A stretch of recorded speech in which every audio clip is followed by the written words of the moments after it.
Good afternoon to all of you. आज हम बात करते हैं कुछ इम्पोर्टेंट फार्मूले की। सम इम्पोर्टेंट फार्मूले।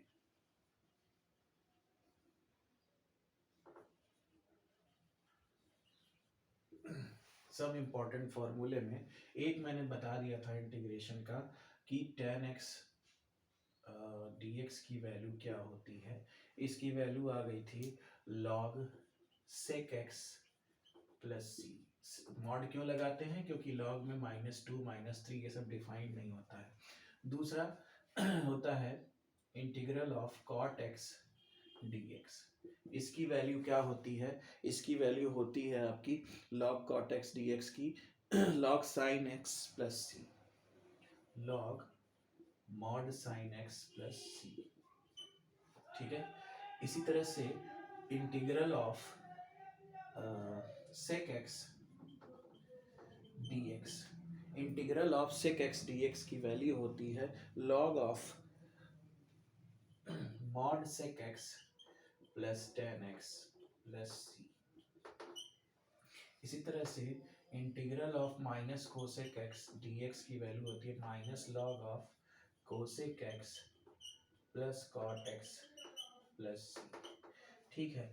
तो बारी बारी से सबके बारे में डिस्कशन करते हैं। ये तो मैंने प्रूव कर दिया था फर्स्ट वाले वीडियो में, उसको देख लीजिएगा। सेकंड वाला वीडियो भी चेन रूल से ही प्रूव होगा। ये इंपॉर्टेंट फॉर्मूले इसलिए बोल रहे हैं कि इसका यूज करना है हमको क्वेश्चन लगाते समय। ठीक है। तो दूसरा वाला प्रूव करते हैं। Integral of cot x is equal to log of sine x plus c. चलो, चेन रूल सबको याद होगा। Integral of cot x dx को हम क्या लिख सकते हैं? Integral of cos x upon sine x plus c. बारी बारी से चलते हैं। इसके बाद कुछ इंपॉर्टेंट फंक्शंस आएंगे, उनके बारे में डिस्कशन किया जाएगा अगले वीडियो में। ये हो गया आपका dx। मैंने बोला था कुछ भी सब्स्टिट्यूट करते हैं। जैसे साइन x को हम सब्स्टिट्यूट कर दिए t। चेन रूल अब यहाँ पे यूज हो जाएगा। Sine x is equal to हमने t ले लिया, या अब यहाँ पे हम d बाई डी एक्स दोनों साइड का लेंगे, is equal to D by D T D X of T. यहाँ पे मुझे दिख रहा है साफ साफ कि साइन एक्स का डिफरेंशिएशन क्या हो जाएगा? Cos x. ठीक है। और यहाँ पे दिख रहा है कि यहाँ पे t है और किसके रिस्पेक्ट में हो रहा है? x के रिस्पेक्ट में। तो हमें dt से नीचे भी मल्टीप्लाई और dt से ऊपर भी मल्टीप्लाई करना होगा। dt से dt कैंसिल हो जाएगा तो d by D X of dt आ जाएगा। ये देखिए dt से dt कैंसिल हुआ, फिर आ जाएगा आपका d by D X of t। तो कुछ फर्क तो पड़ेगा ना। यही चेन रूल था कि हम यहाँ पे x के रिस्पेक्ट में t का कर पाएंगे ही नहीं, तो dt से नीचे भी dt से ऊपर भी मल्टीप्लाई कर दिए। अब d by D T of t कितना हो गया? 1 हो गया। और ये क्या रह गया? dt by D X. इसका मल्टीप्लाई ऊपर क्रॉस में करिए तो cos x dx is equal to क्या आ गया जी? dt आ गया। इसी तरह से हम सब्स्टिट्यूट करते हैं कि किसी की वैल्यू को लाके किसी को हम सब्स्टिट्यूट कर सके ताकि हम इजीली इंटीग्रेशन कर सके। cos x dx अब हमारा क्या हो जाएगा? dt। और नीचे क्या रह गया? sin x को हमने लेट किया था t, ये हो गया t प्लस c। कोई दिक्कत किसी को? अब क्लियर? और dt बाई टी यानी dx by x, 1 by x log x. 1 by x dx क्या होता है? Log x. तो 1 बाई टी dt क्या हो जाएगा? Log T. लॉग में मॉड लगा देते हैं लॉग के साथ, क्योंकि ये नॉन निगेटिव होता है। और लॉग टी की वैल्यू हमने क्या लेट की थी बाबू? Sine x plus c. ये रहा आपका रिजल्ट। तो याद कर डालिए, integral of tan x is equal to log log sec x plus c. Integral of cot x is equal to log sine x plus c. अब बात करेंगे इंटीग्रल ऑफ sec x की कितना आता है। इंटीग्रल ऑफ sec x, चलिए integral of sec x। Integral of sec x कितना होगा? Integral of sec x dx। इसकी वैल्यू फाइंड करनी है। तो कोई नहीं, हम sec x dx है ना, तो sec x नीचे भी sec x plus tan x से मल्टीप्लाई और ऊपर भी sec x plus tan x से मल्टीप्लाई कर देंगे। कुछ फर्क पड़ेगा इक्वेशन में? कुछ नहीं फर्क पड़ेगा, कैंसिल आउट हो जाएगा। क्यों कर रहे हैं? इजी हो जाएगा। sec square x plus sec x plus sec x tan x। देखो ना, sec square x sec X tan X हो गया upon sec x plus tan X, और ये क्या हो गया डी एक्स हो गया। चेक करो, sec into sec x sec square x sec x plus tan x, इसलिए मल्टीप्लाई कर दिया मैंने, ऊपर और नीचे दोनों में मल्टीप्लाई कर दिया, क्योंकि हमारे इक्वेशन पे कोई भी फर्क नहीं पड़ेगा। और हम इजीली अगर सब्स्टिट्यूट करना होगा तो यहाँ देखो चेन रूल लगाने जा रहे हैं, यही मेन है। सेक एक्स प्लस, अगर ये आ गया तो सब्स्टिट्यूशन से आपको इंटीग्रेशन करना आ गया, इसको टी लेट कर लो। सेक एक्स का differentiation D by D X दोनों तरफ लेंगे, sec x plus tan x is equal to D by D X of T. मुझे करना होता तो मैं तुरंत करता, लेकिन समझाने में ही दिक्कत हो रही है। तो चलिए अब देखिए D by D X of sec X कितना होगा, सेक एक्स का डिफरेंशिएशन कितना होता है अरे भाई बोलो ना, सेक एक्स टेन एक्स होता है। टेन एक्स का डिफरेंशिएशन करेंगे distributive law over addition, D by D X of tan X it is sec square X, और यहाँ क्या है डी बाई डी एक्स है टी का, तो रिस्पेक्ट हमको लेना है डी बाई डी टी, तो डी टी से नीचे ऊपर मल्टीप्लाई कर दिए, अब ये वन हो जाएगा और ये D T by D x हो गया, डी एक्स इधर आ जाएगा, क्रॉस मल्टीप्लाई तो sec square x plus sec X tan X into D X is equal to D T.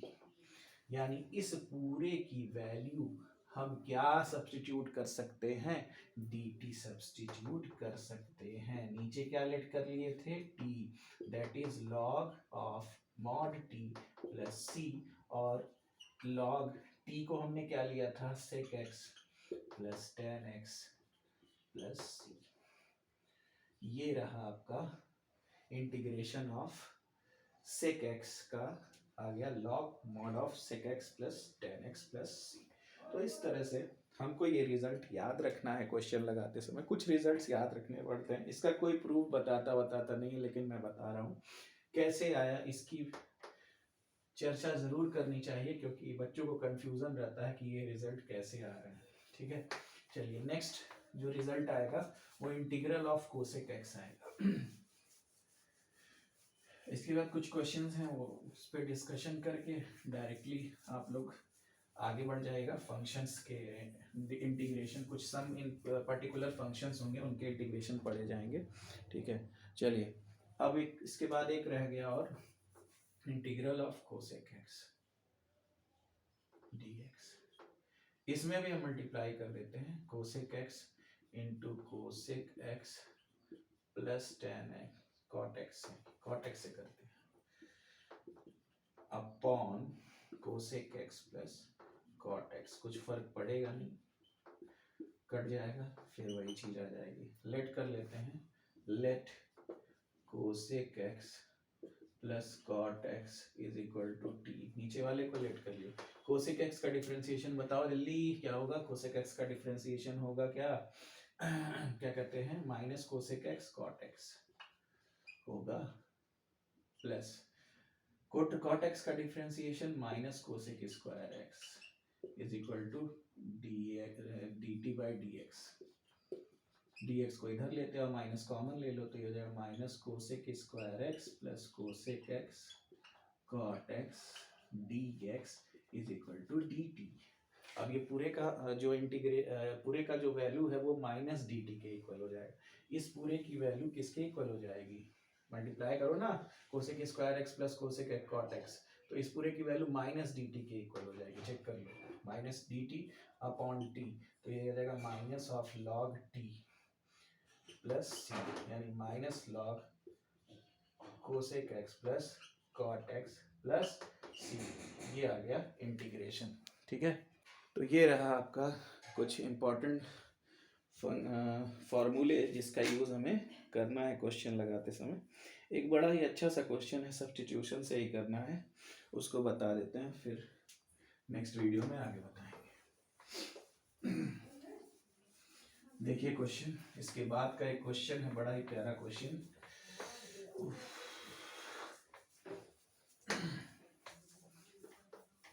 बड़ा ही प्यारा सा क्वेश्चन है। क्वेश्चन है sine cube x cos square x को हमको इंटीग्रेट करना है। क्या करना है, sine cube x cos square x, integration of sine cube x cos square x dx। कैसे किया जाए इसको? देखो यहाँ पे हम साइन एक्स को लिख सकते हैं, साइन क्यूब एक्स को लिख सकते हैं sine x into sine square x cos square x dx। Sine cube को हमने ब्रेक कर लिया, sine x into sine square x ले लो। यहाँ पे सब्स्टिट्यूट कर देता हूँ, एक मिनट इसको भी चेंज कर लो। इंटीग्रल ऑफ साइन एक्स, इसको आइडेंटिटी से क्या लिख सकते हैं, 1 माइनस कॉस स्क्वायर एक्स। अभी देखो इजीली हो जाएगा, और ये क्या हो गया, cos square x dx। Cos x को लेट कर लो t, let cos x is equal to t, cos x is equal to t. cos x का डिफरेंशिएशन क्या होगा भाई, हम डायरेक्ट चेन रूल लगा रहे हैं, नहीं समझ में आ रहा तो ऐसे लिखो, D by D X of cos x is equal to D by D X of T. तो ये cos x का डिफरेंशिएशन कितना होगा, माइनस साइन x, और यहाँ हो जाएगा D by D T, multiply करेंगे डी टी से ऊपर नीचे, और ये 1 हो गया, dx इधर आ जाएगा तो minus sine X dx is equal to dt। तो यहाँ से डी साइन dx की वैल्यू हो जाएगी minus dt, minus of dt, यानी ये पूरा चेंज हो गया माइनस ऑफ dt, और ये हो जाएगा 1 माइनस टी स्क्वायर, और ये क्या हो गया टी स्क्वायर, और ये माइनस ऑफ dt। माइनस को आगे ले लेते हैं, टी स्क्वायर का अंदर मल्टीप्लाई कर दो जी, t square minus t to the power 4 dt, फिर माइनस को अंदर इंट्रोड्यूस कराओ तो minus t square dt, minus minus का multiply plus t power 5 dt, integration of t to the power 5, integration of t to the power integration of t square dt, multiply कर दिया, और minus minus का multiply plus t पे power 4 dt, sorry 4 dt, T पे power 2 dt। इसका मतलब क्या हुआ, माइनस है ही आगे, तो टी क्यूब बाई 3 प्लस ये हो जाएगा T power 5 by 5 plus constant C. T की वैल्यू जो थी यहाँ पे पुट कर देंगे, यानी ये हो जाएगा minus cos cube x upon 3 plus cos power 5x upon 5 plus c. ये हो गया हमारा आंसर। बड़ा ही अच्छा सा प्यारा सा क्वेश्चन था, इसी को हमको क्या करना था,